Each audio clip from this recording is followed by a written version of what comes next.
Confusion is the currency of commitment phobes. You see, a confused man can never commit. He can't. Like, what is he committing to? There's nothing clear to commit to. Don't play guessing games with your heart. Like, it's cool if you into gambling, I'm not here to judge you. If you like to roll the dice or, play the lotto or spin the bottle or anything like that, any kind of guessing game you want to play in real life, with friends, something like, man, do you? But when it comes to your heart, you playing guessing games is only going to result in one prize. Regrets. Y'all be dealing with dudes who are not clear, unsure, ambiguous. I don't know if that's the new cool thing. I don't know if that's the new attractive or seductive trick is to be quote unquote mysterious. But if that man is trying to be mysterious, if he's being vague about what he wants with you today, he's already decided about forever. If he's vague, unclear, unsure, undecided about what he wants with you now or what he got going on in the near future, he's already decided about forever. The whole future. Or at least you should be decided about him. You can't play guessing game. And I said this to a sister. Y'all know I'm the one they always say, hold him into a too high of a standard. No, the bar is in hell. We just ain't been held to a high enough standard. And I'm not saying because we're supposed to be these like Jesus Juniors out here, but when you're talking about the heart, y'all know whenever you give somebody your heart, on some level, you're giving them your sanity, your physical health, access to your money, opportunities, generational curses or like, y'all, this ain't no game. I'm saying this stuff, and I know sometimes I can come off a little snarky or whatever, but if you ever been in love with somebody, you ever gave somebody your heart and they play with that can set you back years. And so for the life of me, I don't understand why anybody gonna get upset with me when I'm saying raise your standard.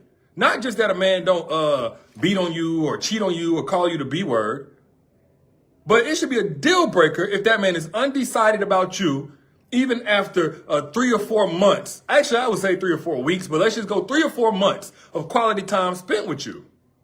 Sister got mad at me. After my master classes, I always allow y'all to ask me questions, and, I do my best to get the answers that I know can help you, and I've changed a lot of lives, all that good stuff. Every now and then, one of y'all can get mad at me. Sister got mad at me because she said, D, you're being too harsh. You're trying to keep me single forever. Trying to keep her single forever because I said, sis, if that man is unclear about you, you got to understand, after 2 or 3 months of him trying to court you, date you, etc., and he's still undecided, his indecision is his decision not to move forward. I don't know yet, I'm just trying to get things together. That's a decision. Because a real man is not going to leave you guessing. Now, I'm not saying that, if he's not wanting to be in a relationship or something like that, but it's not going to be unclear. It's going to be, hey, this is what I'm on. This is straight up and down what I'm on. You can take it or leave it. But whenever he's telling you one thing, doing another thing, hot one day, cold the next day, he got you playing a very dangerous game. Like, if you get with a dude, let's say y'all seriously dating, he make you his detective. He got you playing detective. Guess what? In real life, he's making you his victim. He's making you his victim. If he got you wondering what he's doing and all that kind of stuff, I'm a believer that, yes, talking and entertaining stage, that first week or two, maybe not too big of a deal. But once you get past like month 2, if you grown, man, month 1, it ain't time. You really are trying to see if you guys could have a real relationship, if you guys can invest real feelings into this thing, because that's what's about to come if you keep spending time together anyway. Unless otherwise stated, unless it's already made clear that, this thing is only going this far, and he was absolutely unequivocally clear about what it is he wanted and what it is he was ready for.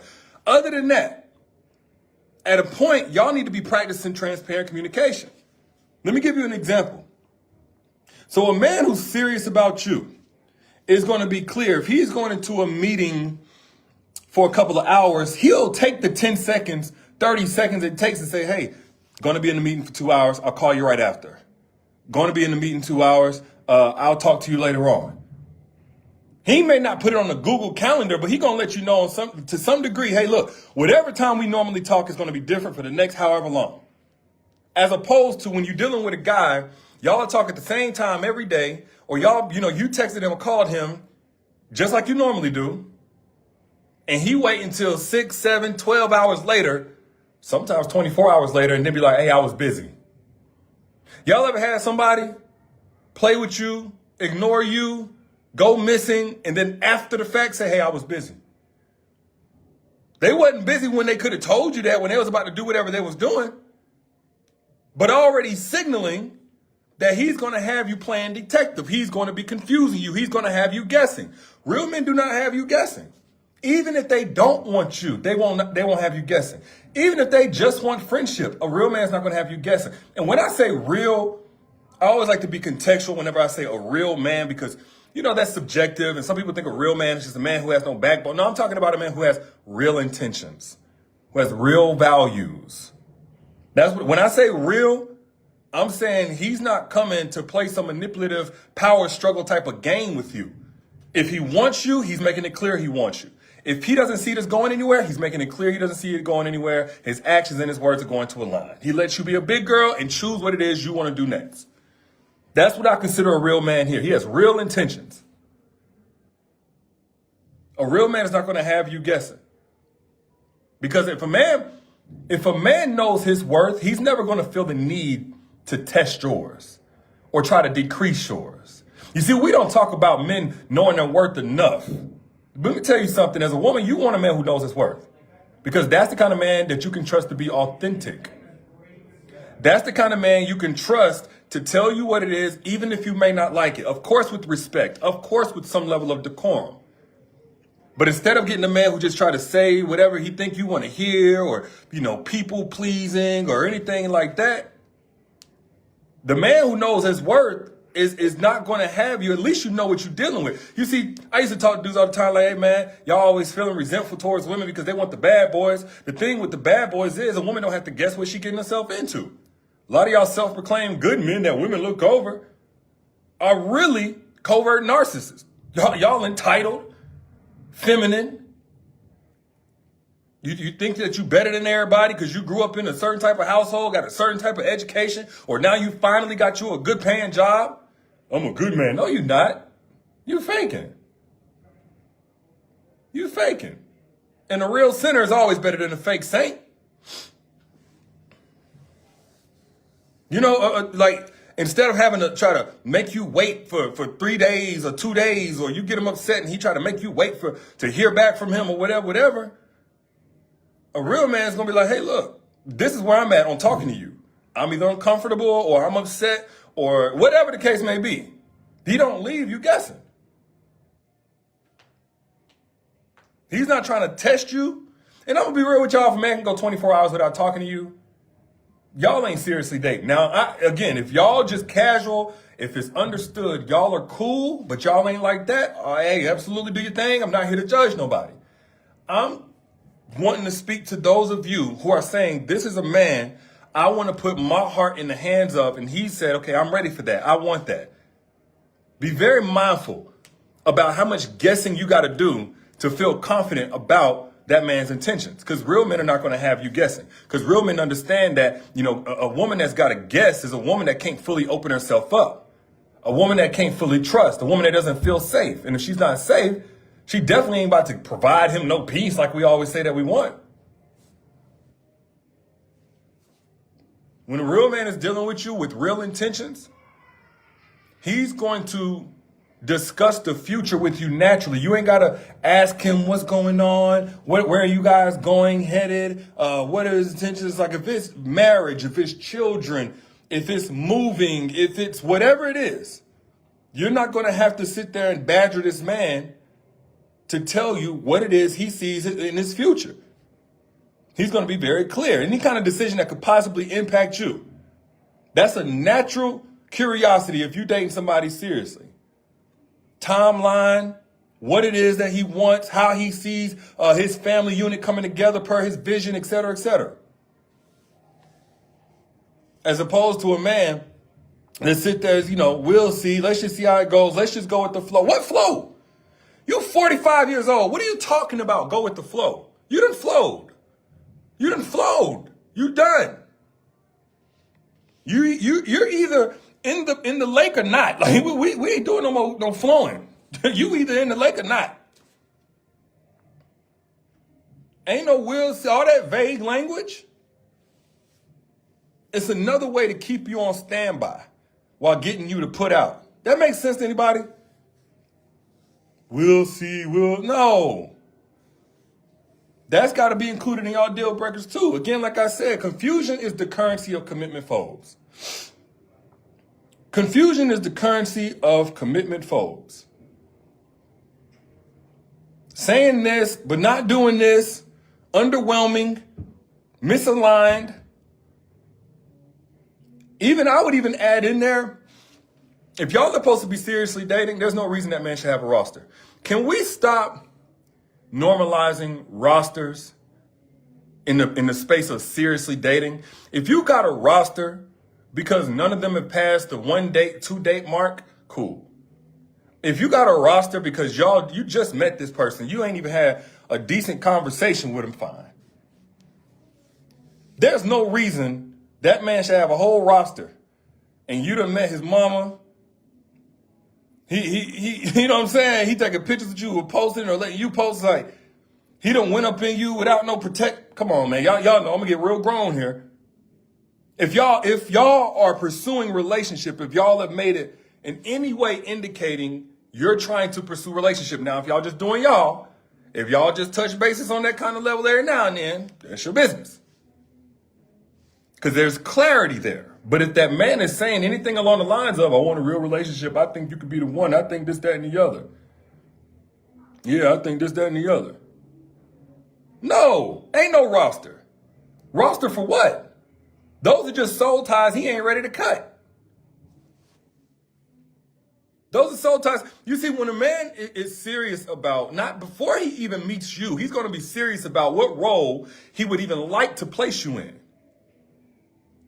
And there's going to be a timeline. And a real man's timeline is not written in pencil. That's going to piss some people off. But he's going to have a solid understanding of his readiness and what he needs to see from you to know that you're ready for what he's ready for. There's no pencil there. There's no the moment that he gets what he wants, all of a sudden he erasing, going back to the drawing board and saying, you know what? I think I want to get it a few more times before I make any concrete decision. I don't know, today, yesterday we had an argument and you told me that you weren't available this weekend, so I don't know. Real man, his timeline's not written in pencil. Because he can't build any type of stable foundation on unstable expectations. If they're up and down, if you don't know what to expect next, he already knows the foundation ain't gonna be stable. And you see some men like that because it keeps you off kilter. As long as you're off kilter, you're probably going to be a little less vocal about your desires, your needs, your boundaries. Like if you're off kilter, you're not really sure where you fall in this whole situation. And that's the thing. You got to be very mindful about getting to enjoy something so much before it's secure. It's nice if you go to the amusement park and there's a really cool roller coaster. It goes up really high and it goes really fast and there's a lot of beautiful lights on it. Yeah, that's nice. But if it ain't got no seat buckle, why would you get on? Or rather, should I say, why would you stay on once you realize there's no seat buckle here? There's no straps. Now, you done seen the roller coaster go up and down. You just knew that you wanted to get on it, but your seat doesn't have any straps. Maybe somebody else's does. Yours doesn't. Are you going to stay on that roller coaster? No, get me off of here. But ma'am, it goes at 200 miles an hour and it goes 150 feet in the air and it's named after superheroes. Get me off. It's not safe. Oh, more of y'all get to that point where this man, he passes this measurement, this barometer to say he's good or he's handsome or he smell good and he talk good and he's fun to be around. But you say, hey, ain't no straps on this thing. Ain't no seatbelt on this thing. What are we doing? Like, get me off. Yeah, you sat down, you gave it a chance. You was attracted enough to try it out. But now that you're on it, before this thing really takes off, Get me off. Ain't no safety bar. Hey, this ain't it. It's too raggedy. I'm hearing things squeaking and bolts popping. I don't know about that. Arlene said, you just got off the roller coaster? Good for you, because those who stay on get used as a training camp for the next woman. Meaning, those who stay on these type of roller coasters, those who play with these men, those of y'all who just keep on gambling with your heart, you end up being used as a practice run for the woman that he really wants, which is insult to injury of being used at all. Unless you follow the strategies that I give to those who watch my master classes on how to make sure you're never that woman that's preparing a man for the next woman. Now, if you haven't yet watched that master class, I put the link again right here down in the comments. If you see a link that says free training, never prepare a man for the next woman, click that link and register. Just that little button, a black button that says start watching. Just register for the time that's right after we get done here. And we're going to do a Q&A at the end, so make sure you watch through to the end. But I put the link pinned right here by my page down in the comments. If you have not yet gotten the free strategies, it's free. If you want to avoid being used as a step stool to another one, because that's what a lot of guys are doing. A lot of guys cannot be alone. And they try their best to leave themselves a way out by being vague and, again, inconsistent, unclear. They try to leave themselves a little bit of a way out, but I expose all of that and how to be the woman that a man knows he must come prepared for or leave alone altogether in that master class. Moral of the story is this. I said it before, I'll say it again. Confused men do not commit. You cannot gamble with your heart. It's too much like playing Russian roulette. All you need is one wrong guess, and it could be lights out for your ability to love forever. Just keeping it real. If you agree with anything that I said, hit the share button so we can spread this truth. People like to spread nonsense. We need some more people spreading the truth. Again, I don't want your money, but just find that little arrow down at the bottom somewhere and share it to somebody else on your timeline. Just share it to your timeline, somebody else will see it and get blessed by this the same way that you did. And if you want more on how to avoid the men that want to use you as a stepping stool to the next woman, as an internship for the next woman, I gave out the free strategies here in this masterclass. Click that link that's pinned down in the comments. Also in the caption, what's up, Lindsay? Thank you for sharing. And after you share, let me know so I can thank you as well. B, thank you for sharing. I'll tell the rest of y'all in the comments. Share, and I'll say